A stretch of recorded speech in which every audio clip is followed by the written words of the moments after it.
Ms. Marvel Season 1. If there's going to be more than one season, I don't know, but for now it's Season 1. This is a full spoiler review. I have a review on my blog, soundedbettermyhead.com. There shouldn't be really any spoilers in there. I actually ended up giving this a 4 out of 5. I really enjoyed it for the most part. There's definitely some ways it could have been better. There was a few decent disappointments that kind of knocked it down a notch, but I did really enjoy the show. The plot's surprisingly simple. It's seriously just a regular teenage coming of age story involving superpowers. It could be like a Spider-Man or any of those similar characters.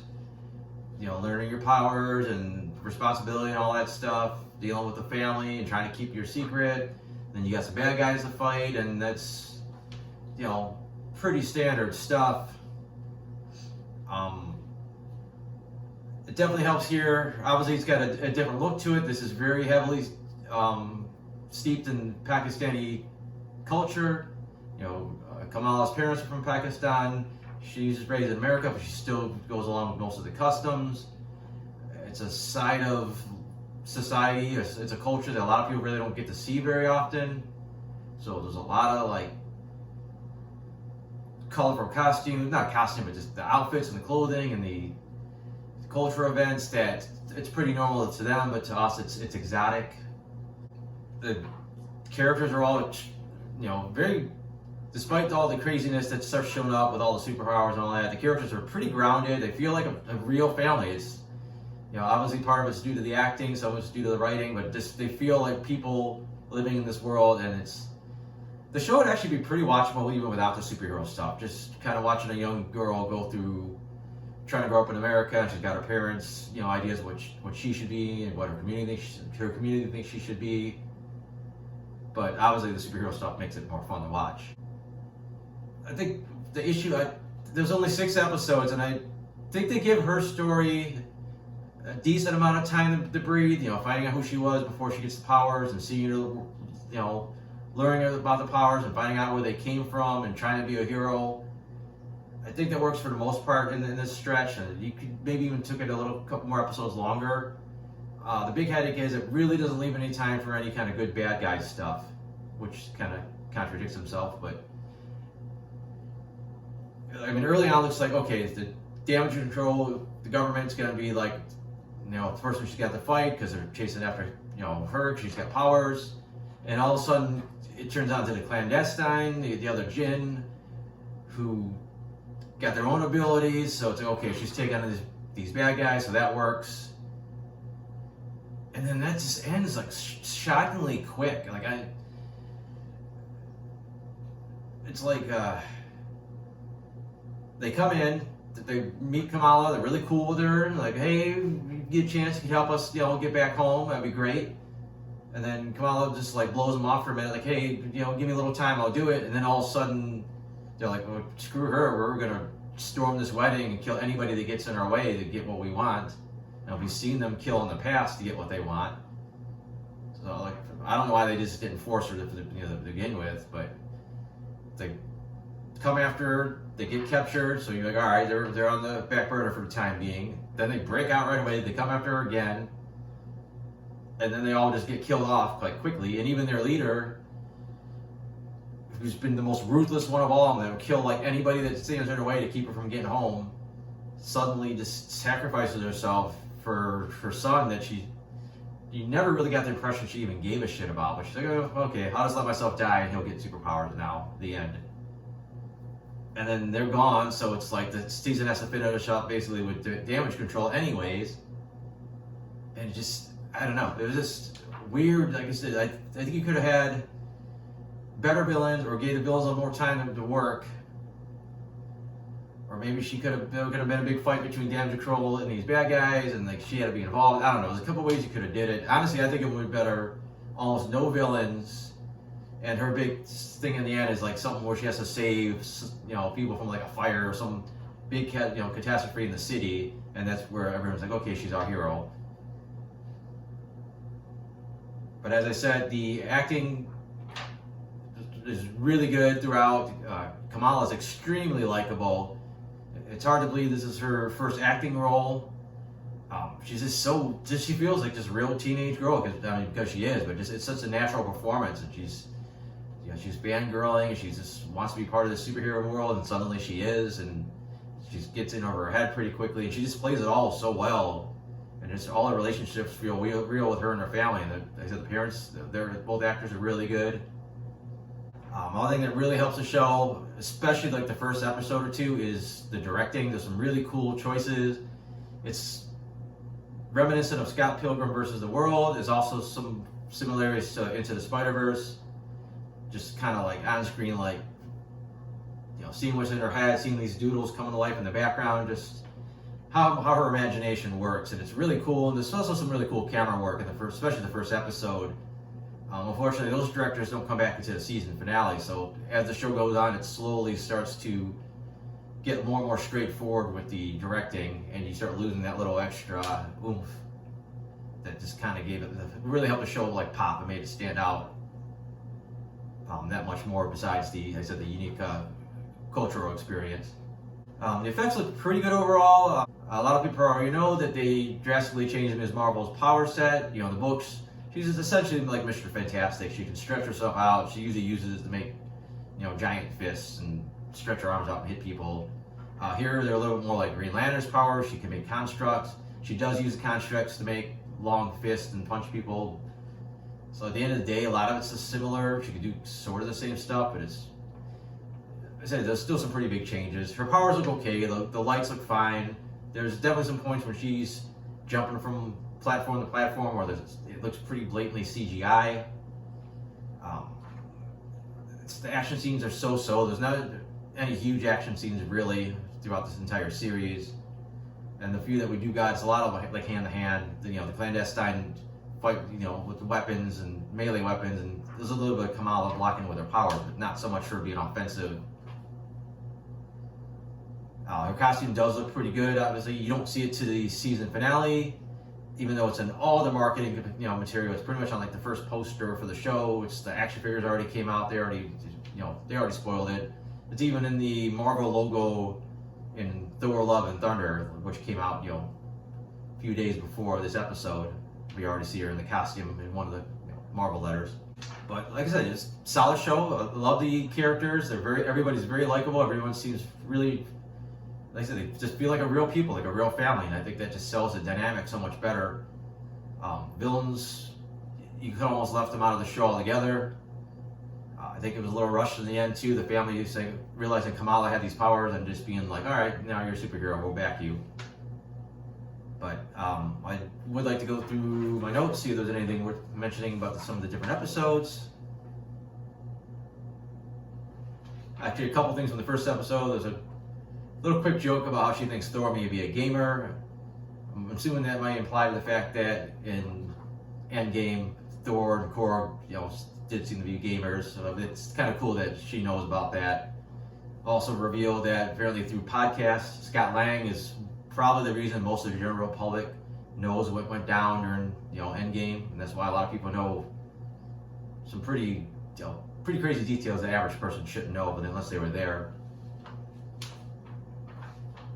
I really did love the opening sequence of Kamala's little low-budget, cut-out paper, story of Captain Marvel. Even though you could tell it's actually high budget, just made it look a little budget. A couple cool moments with the camera I really liked. There was one where the cameras got Kamala and her guidance counselor sitting across from each other, and then all of a sudden the camera splits, and then both of them swing around to see like their faces. This is another cool one where she goes to lay on the couch, and there's a cool way that the camera kind of rolls with her and then rolls back. There's a nice little flourish that just kind of makes a little mundane scene like pop. Just Kamala and Bruno, they had such a, they had just a good chemistry there. It was a good friendship. As it went on, they kind of got strained a little bit, especially when Kamran showed up. Thought it was pretty funny, the whole costume that her mom made for the dad, and him really going to town, acting like the Pakistani Hulk, basically. And so just a scene where she kind of blows him off. They played it really well, and as you can see that her dad's just so hurt by it, and she knows she went too far. I think it's just really great mini acting moment there. Avengers Con was pretty cool. There's like a bazillion Easter eggs. It's kind of funny coming from Moon Knight, where there was almost zero references to any other Marvel stuff, to Ms. Marvel being like wall-to-wall references. Did make me laugh. In the second episode, someone calls her like the budget Captain Marvel, which she takes as a compliment. Training montage was okay. I mean, she progressed a little quick, but that's fine. I mean, you only got so many episodes. There was a nice moment when Kamala jumps into action for the first time and tries to save that kid.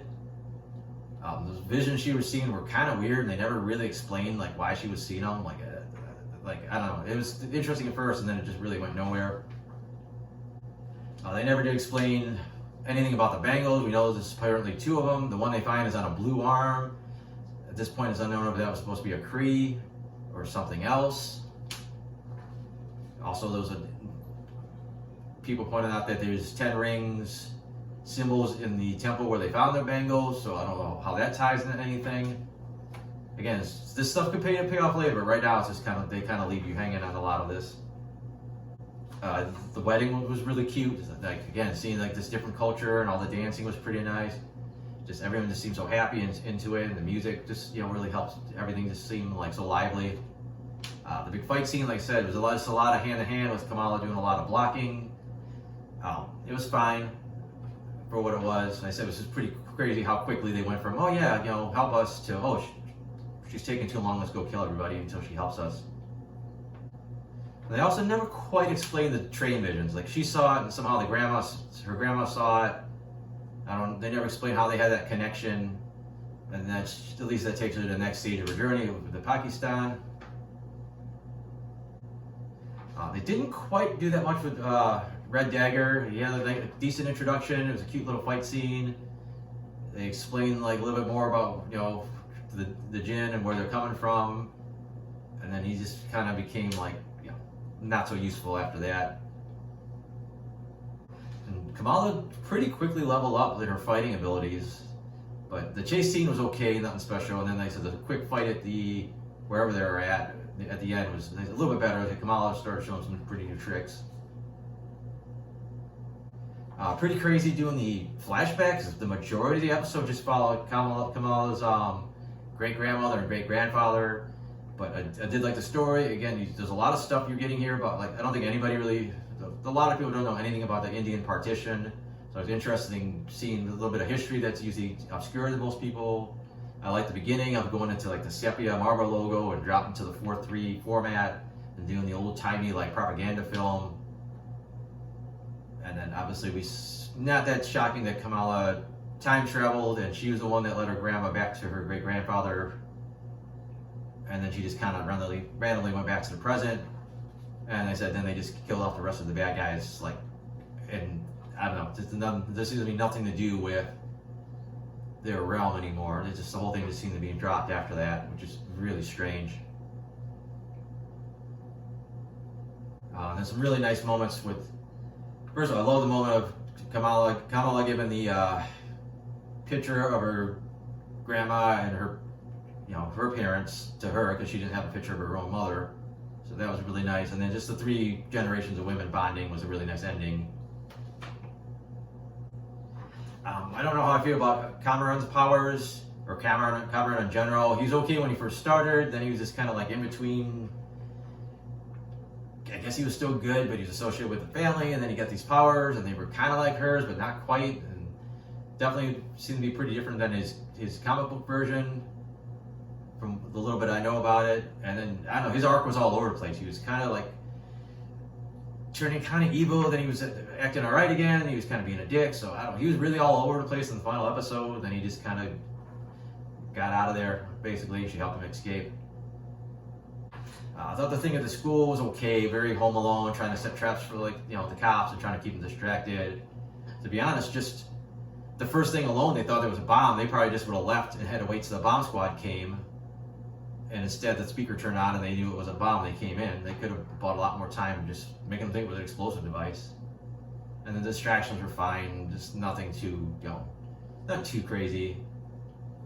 There's another shot that I really liked where it looks like you're looking at a wall and they throw Kamala's brother and those guys against it after they capture him, but you see the balls sitting on it and you realize it's actually the camera's laying down and they're being thrown on the ground. So it was just a nice little, like, whoa, okay, that was cool. Kamala doing her closest impression to being embiggened that she could with her new power set. It looked kind of wonky, but it kind of looked good. There was a lot of scenes too in this at the end where she was running out her platforms that I thought looked really like CG, especially when she was coming down to try to land on the ground again. I did like when shit was kind of hitting the fan, you started seeing that scared kid in her, which is, I said, just helps that she is just a kid. Forgetting her name, Ms. Marvel was cute, but it was a tiny bit on the nose. Like, I don't know how I feel about it. I think this is probably the best way they could have came up with that name and the way the story was being told. Not sure how I feel about the fact that she's apparently a mutant. I mean, I am glad that she's not just a regular person that got this bangle. I mean, I know they were trying to say she's sort of from another dimension, or her ancestors were. So I don't know, it's kind of a weird twist. You know, I know in the book she's supposed to be an Inhuman. And then the post-credit scene or mid-credit scene, whatever it was, really cool seeing Carol Danvers pop up. No clue what's going on, but obviously that's supposed to be something we learn in the Marvels, which comes out next year. The only thing I'm hoping is that we don't see that exact same scene again in the Marvels. It's kind of like, I think it was Ant-Man. I think it was Ant-Man where we see Captain America and Falcon had caught Bucky, and they used pretty much the exact same scene when Captain America Civil War came out. Like, so instead of getting a cool, like, new scene, you're basically just getting they're basically just showing you a clip from the next movie, which is kind of repetitive. But I don't know, that's probably it. There's probably like a bunch of other stuff I noticed about the show that I liked and I didn't bring up. Just, there was a lot to say. But like I said, overall it's pretty solid. And I have the original view, I have the non-spoiler version of this review up, along with some other reviews, along with my comic strips, and they're all on soundandbettermyhead.com. So thanks for watching.